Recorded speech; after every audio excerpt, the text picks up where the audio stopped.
what's up? How are you? Welcome to We'll Need More Tea by Jasmine. We'll definitely need the tea. It's a pleasure to have you. This is a beautiful platform where we get to celebrate and embrace the voices of young people, where we delve into life, into culture, into relationships, and things in between with a vision to be able to, empower this generation and the next with through engaging to thought-provoking generations. I have a guest with me. For the past few episodes, we've been talking about a lot of things like imposter syndrome, purpose, identity, and all those things sort of speak into self-awareness. And one suggested topic has been childhood trauma. So we're going to talk about that today with a good friend of mine. Her name is Benta.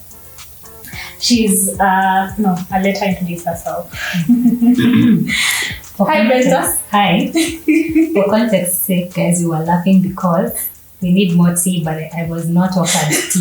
So, but what is that? For future reference, in case you're ever invited, please, there's no tea. Guys, we'll need more tea. For the host, guys. Hi, Benta. Hi. How are you? I'm good. How are you? I'm good. Good to see you. You look lovely. Thank you, as usual. Yeah. What is humility? Lord Jesus. Anyway, Benta. Who are you? Tell us. Introduce yourself. Benta. Friend to Jasmine. Psychologist by profession.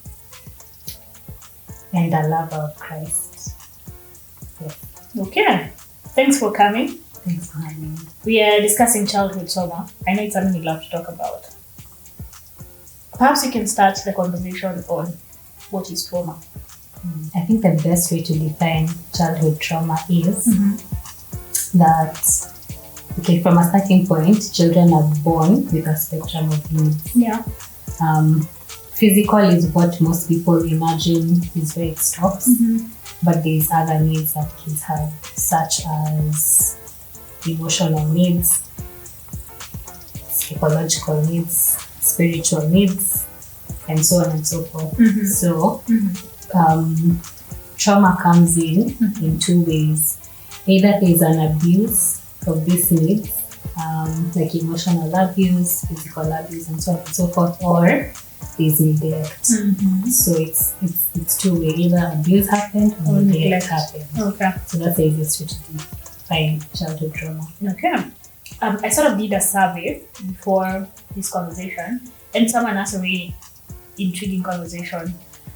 They said our childhood as we know it was common, was the same way more or less for more people.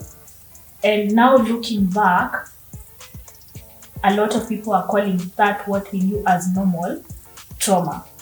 So how do we go about that? Does that mean we were abused or neglected and we didn't know? Because it was normal, and it's only recently when people are finding out that's not how things were supposed to be, or that's not normal. So what we knew as normal now looks like neglect. It looks like there was a gap. So what do you have to say about that? So about 100 years ago, guys didn't really used to practice hygiene, or rather the hygiene practices were not as advanced, or there's a certain level of knowledge that people didn't have then that we have now, but people still used to survive, and that was the norm for them. But if you look at the life expectancy, when hygiene started to become like something that people took seriously, life expectancy rose by about 50%. Yeah. So the more we realized how to take care of ourselves and so on and so forth, we became healthier, and people now live longer. And it's even getting better now with self-care and people learning how to take care of themselves. But it doesn't mean that people didn't survive then. So it's the same thing. People survived then, but when you know better, you do better.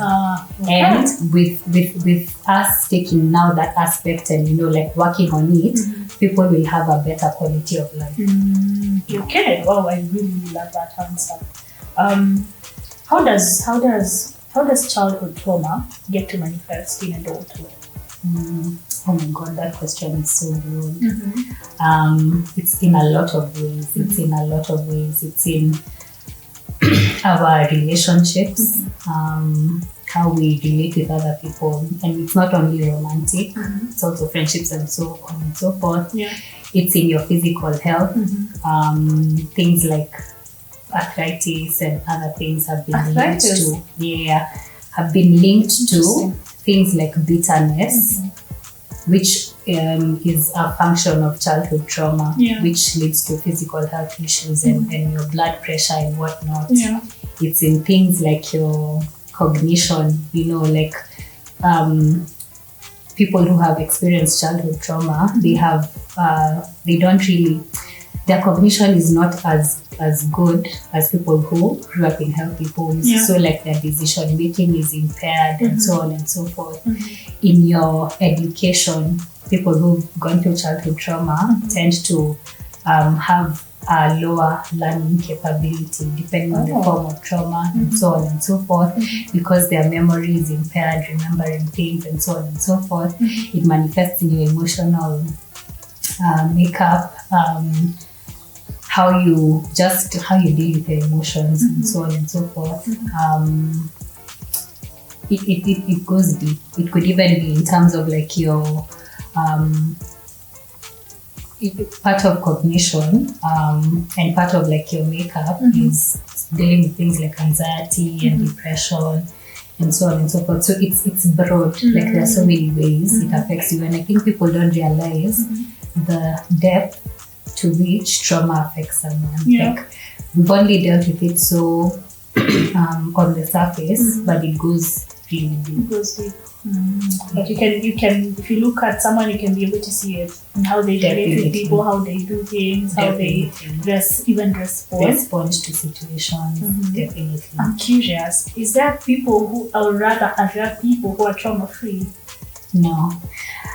So my theory is that every single person, because no one will be raised by a perfect parent. So, but now the difference is it varies in like some there's extensive trauma, there's mid and there's low trauma. Yes. All right. Okay. Yeah. I wonder what that looks like. Like to know if we live in utopia or something. However, let me say that when you realize your own trauma, because these things are intergenerational. If I realize my own trauma, I will raise my kids with even less trauma. And it goes on and it goes on and it goes on, reducing through the generations. So maybe they'll get to a point where we're like, okay, maybe not because we're still fallen, but it will get to a point where the trauma is not debilitating, where it does not affect our lives so greatly.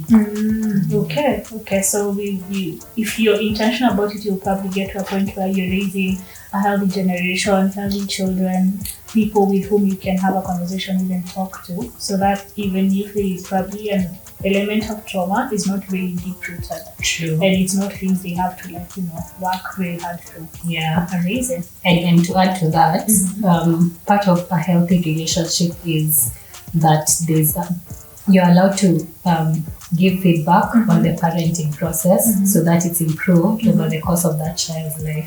So it gets better with time. And then there's also the aspect of saying you're sorry.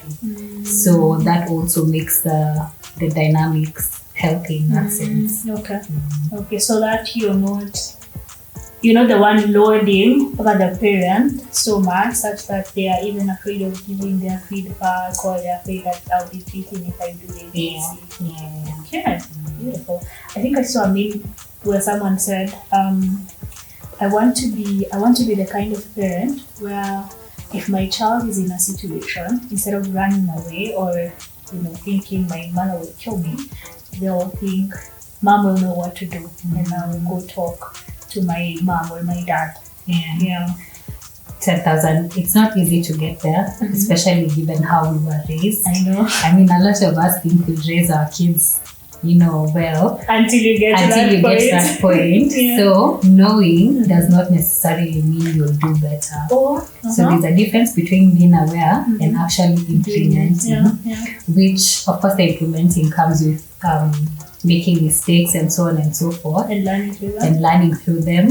So it's not easy to get there given how we were raised, but it is possible. It's possible. It's doable. Yes. With intentionality, I want to believe. Yes. Okay. So you mentioned something about neglect. What is the effect of neglect to the self-perception of a child, and how does that, affect them? Because neglect means you're not there, your presence is not felt. So that means the child doesn't grab with things like affirmation and things like that. So what's the effect of neglect to the self-perception and individuality of a child? So with neglect, it's two ways. Either you didn't have your parent there, or they were present but not really present. Explain. So with this first one, perhaps your parent walked out, or perhaps your parent unfortunately passed on. Perhaps like whatever the circumstance, your parent was not there completely. So these are kids who grew up. First of all, for those who have been left, already the self-perception is, I wasn't good enough for you to stay. A lot of people take that line of thought. Or what was so bad about me that made them leave, So a child who grows up in that sense already is coming into life from a negative point in terms of like, I'm not good enough. And it's very subconscious for most people. They don't realize it. So they live their lives trying to earn love, because that the subconscious thought is always, okay, this person, I'm not good enough, or I'm going to be abandoned in the same way because I was not good enough. Another, like conversely, this person now could also treat people at arm's length because you could always leave, given that I wasn't, nothing that I did or who I was made this person want to stay. What makes me think other people will want to stay? So as a way of preserving themselves, they hold people at arm's length, so they don't really engage with people closely. Then for people who the parent was present but not really present, it depends on how this parent was when they were present. So for some, when the parent was present, they were kind, they were loving, they were whatnot. So that might help to mitigate some of those effects of the neglect. If when the parent was present, there were all these things. However, it doesn't completely negate the fact that it does affect a child, and it could be in very, very different ways. For example, if this child they were exposed to negative things in their building days, like maybe they went to school and because a parent is not present to affirm them, maybe they were told, well, when in Jinga, like in school, like the things that were said to them shaped who they were growing up because they didn't have a parent figure present to affirm and so on and so forth.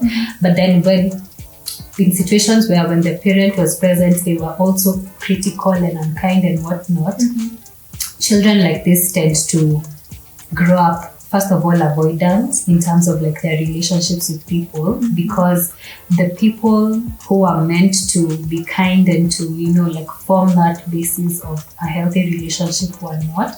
So they carry that on through life.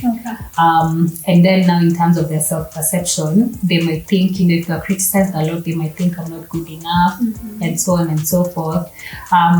They tend to internalize whatever is around them because they will grow, for example, from watching the TV, or for example, if kids who are brought up by the TV, TV tends to portray a lot of perfectionism. So they'll grow up believing I'm not good enough because look at that body, look at that skin, look at that family, which I'm not or which we are not, I don't have that. So they develop this internal they're always comparing and they never match, So some kids will develop what we call a pseudo personality of perfectionism. So they never really let people close enough to see who they really are, Okay. As a form of a defense mechanism. But that could go so many ways in how it affects the kids and their self-perception. Including things like self-worth. It really goes down, building walls, not having really authentic relationships. True. Yeah, that really affects children. I think if we knew the depth and the length to which these traumas go, we'd definitely do better. We do better, 10,000%. Because it builds up even now to people being susceptible to things like suicide. Yeah. Like there's a certain kid that will be more susceptible to suicide because of how they grew up. Yeah. So it runs deep. Yeah. Because they are not permission to a child. They do. Yeah, especially with their presence. And I mean, being a full present parent to your child and listening to them, knowing them.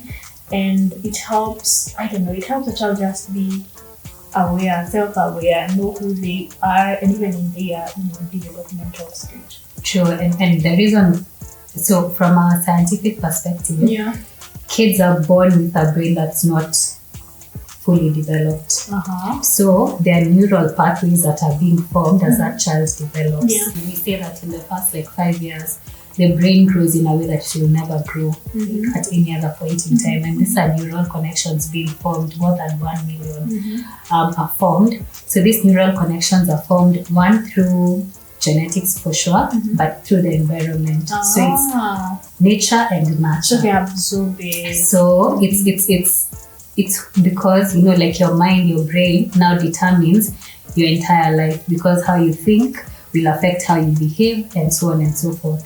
So it's literally ingrained into a child,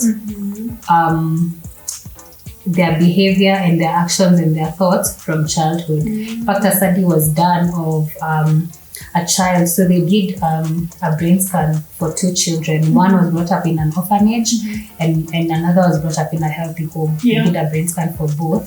And you can tell through that brain scan that the brain of the child who was brought up in a healthy home, the neural connections are present, they happen, but for this other child, you can see gaps in their brain, in terms of those neural connections, because they weren't really it runs deep.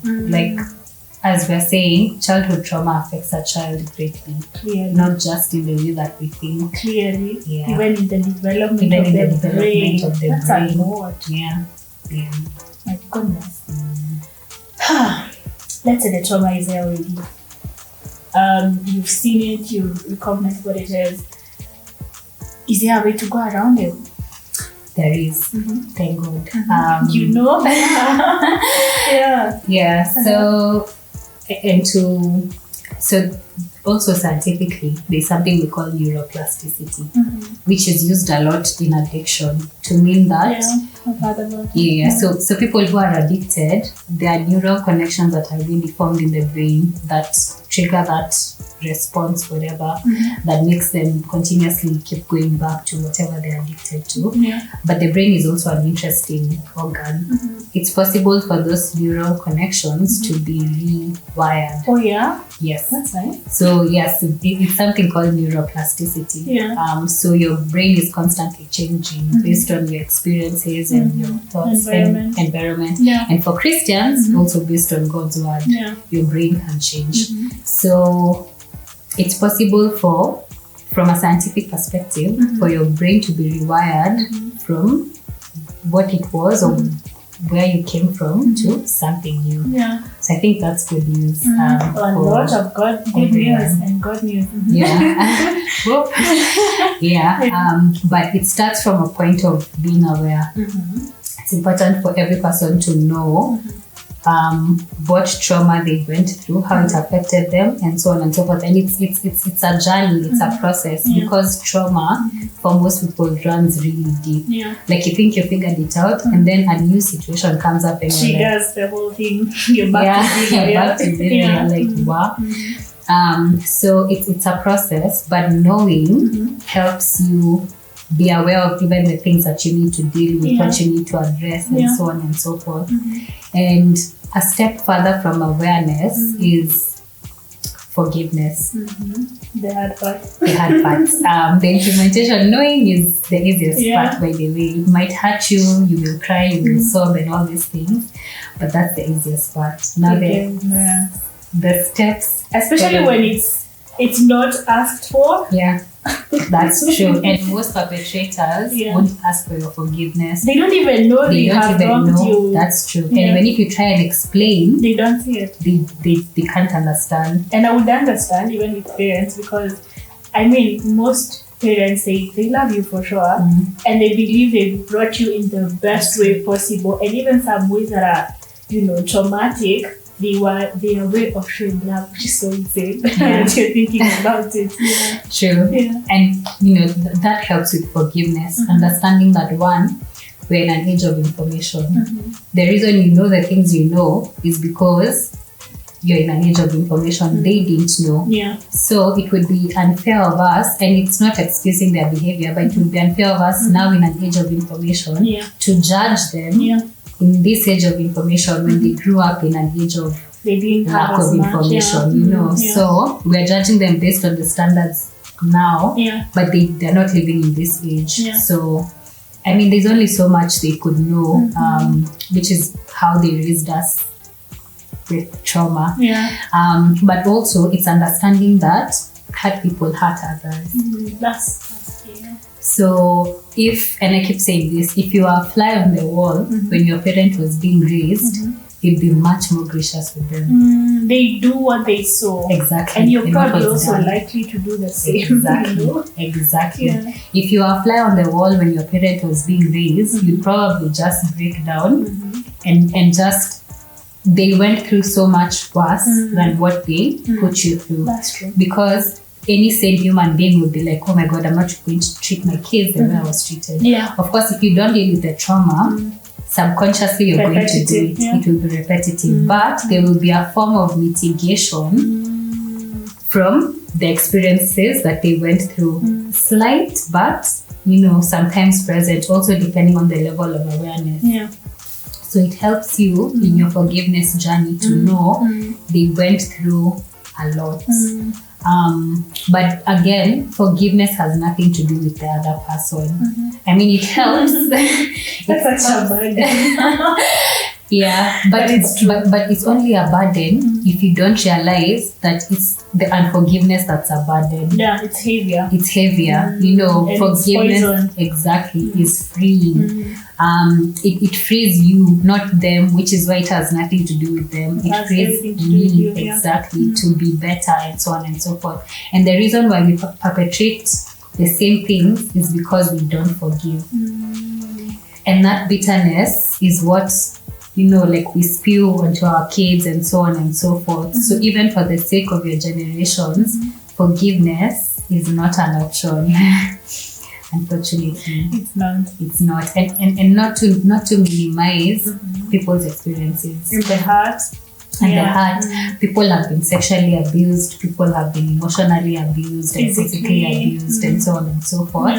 And maybe just to say, sometimes because we can't see emotional abuse, we imagine it's not as detrimental as physical and sexual and so on and so forth. But it carries a lot of weight. I like to say, just because we can't see the air we breathe doesn't mean it's not a life or death situation. It is. Yeah. So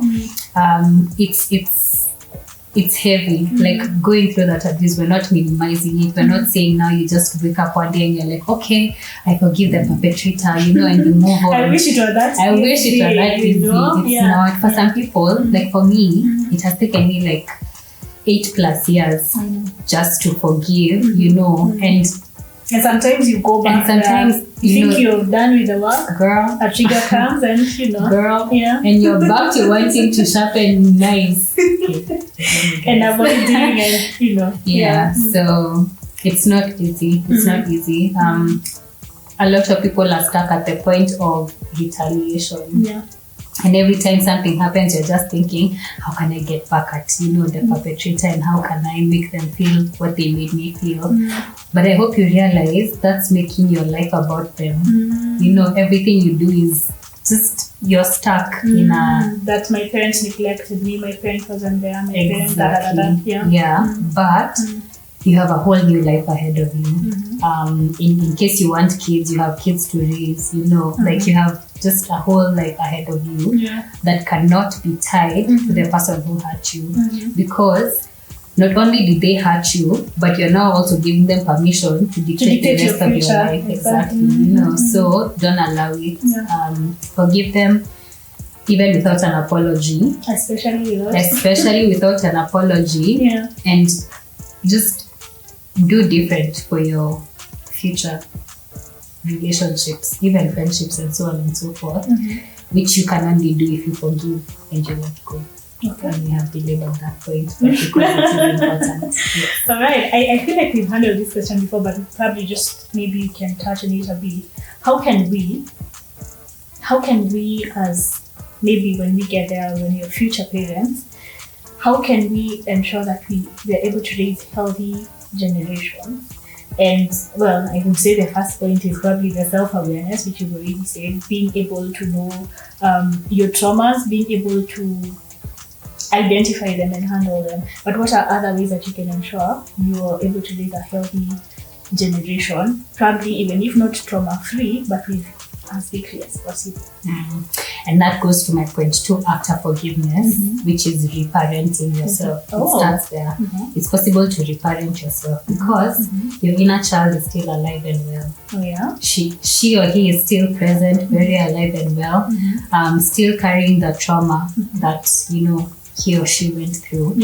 And reparenting is a process. Of course, that involves like how you speak to yourself, how you treat yourself, and so on and so forth, because you can only give what you have. And how you treat your inner child is exactly how you're going to treat any other children you have. Nice. So if you, for example, if you speak to yourself unkindly, and a lot of people do this subconsciously because, there's what we call mental chatter. And mental chatter is your inner voice, which you internalize from an authority figure when you're a child.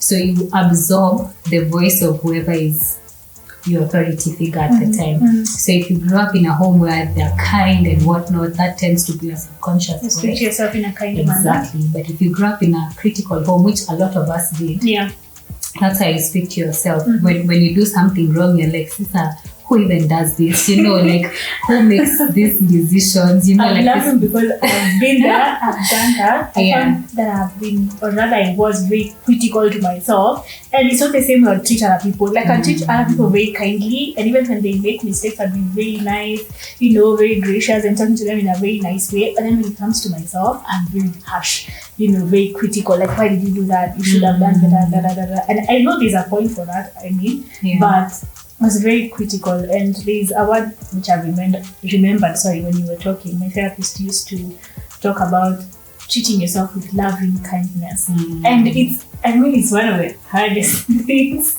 I've had to do, extend that grace and kindness to yourself. And like you say, you find yourself by default extending it to other people and, just being a gracious person. Strong facts. And it's easy to be gracious to other people because they're not in your space 24/7. With your child, it's different. You will talk to them exactly how you talk to yourself, because you view them sort of like an extension of yourself. So if you are unkind with yourself, you will be unkind with your kids. And one thing I like to tell people is to pay attention to their mental chatter over the course of like a week. So you try and catch yourself thinking. Try and catch yourself talking to yourself over the course of a week. So anytime something happens, you're like, okay, how do I talk to myself when I do something wrong? How do I talk to myself when I do something right? How do I talk to myself in situations where, like I'm feeling like everyone is looking at me and, like I'm going to mess up and stuff like that. Yeah. How am I speaking to myself and how am I treating myself in those situations? If you realize that your mental chatter is negative, you can make it positive. So over the course of the week, if you realize it's negative, from the following weeks, every time you speak to yourself, catch yourself, remind yourself, I am someone I love, and I will speak to myself kindly. I like to tell people to imagine if you as a child was standing in front of you as a child, how would you be speaking to her? Yeah. Would you be like, you stupid girl? You wouldn't. You'd be like, oh, you lovely, sweet, smooshy thing, like it's a mistake, you can get away. And that helps a lot. Just imagine the child you standing in front of you and just practice speaking to her or speaking to him with kindness. Yeah. That will help in the journey of developing a positive mental chatter. Okay. So that's part of reparenting. But then also another aspect of reparenting, which you can apply these things. I'll talk about how to connect that with how you raise your kids. But another thing would be being a starting point is having zero expectations over yourself. And I know that sounds counterintuitive. I know that sounds okay, now you want my whole life to go up in flames, Uniko too, But in order for you to build up negatively, you need to start from point zero of having zero expectations over yourself, whether you do well or you don't do well. And by that I mean that helps you accept yourself as you are. And the baseline, so you don't have clouded judgment or expectations that are making you act a certain way. Exactly, because those expectations mean you will constantly beat yourself up, and constantly you hold yourself to standards that you can't maintain because you're not acquainted with who you are as a person. You've constantly been performing, you've constantly been, trying to maintain a certain level of, how you show up. So you're always on basically, you're always, so you don't really know who am I, the baseline, who am I. I feel like it also gives you a chance to be able to know you exactly and embrace you as you are, without outside interference. 10,000%. And the upside to that is also now, once you learn who you are and what your limits are and what you like, what you don't like, what can I do, what can't I do. Now when you start setting goals for yourself, they're now realistic. And when you don't meet them, you're kind to yourself, because you've already accepted yourself as you are. I'm likely to fail here, but I'll still set this for myself and work towards it slowly. So I'm not treating myself as, I have to be perfect and I have to be so on and so forth. I'm kind to myself because I have already accepted this is who I am. This is what I can do. This is what I can do. Yes, I will set goals for myself. Yes, I will try and get better. But I'm not coming from a point of already having a jaded view of who I am. Because at the baseline, all of us are very human. We are not extraordinary. Okay, we are, but not really. You have your flaws. Exactly. But we can accomplish extraordinary things if we are coming from a point of loving ourselves and accepting ourselves and constantly pushing ourselves to do better. Yes. So that's also another aspect of reparenting, and there are so many other ways you can reparent yourself. But once you're aware, you forgive, you reparent, which is a whole process in itself, which should also, part of that is also going for therapy. It helps because I can't exhaust everything your therapist will tell you, and they'll tailor it to your personal. And it's a process in itself. But then now, if you are working towards being healthy, how you raise your children will also be healthy. Because, like I said, you can't give what you don't have.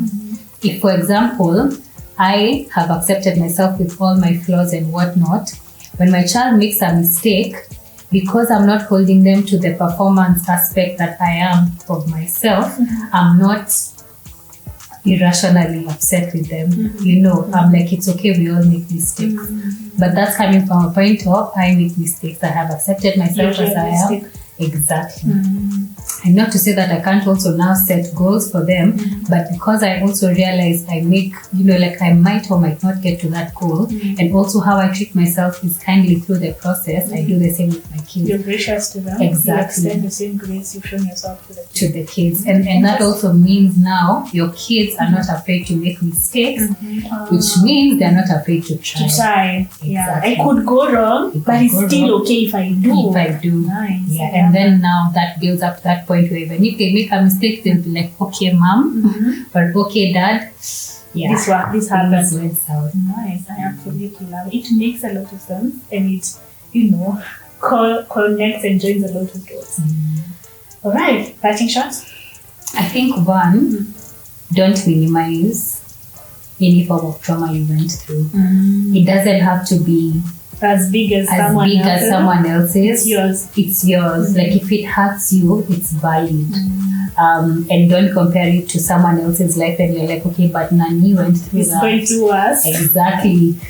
If it hurts you, it hurts you. That's just the baseline, and you're unique in who you are, and it's okay that it hurts you. Yeah.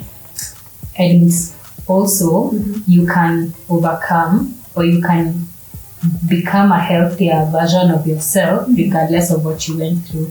Even if it was down in the dungeon, and like you can still become a healthier version of yourself. Be intentional about it. If life expectancy rose because of physical hygiene, I believe life expectancy can rise with emotional hygiene. So work towards it. Let's work towards it collectively. Okay. Thank you, Benta. You're welcome. This has been such a wholesome conversation. I really enjoyed it. I hope you did as well. I hope you got insights, and I hope you know better. You're, introspecting and thinking about yourself, your childhood, and what you need to, work on. Thank you for joining. Thank you for listening. Let us know what you think about the episode down in the comment section. I'll see you in the next episode. Bye.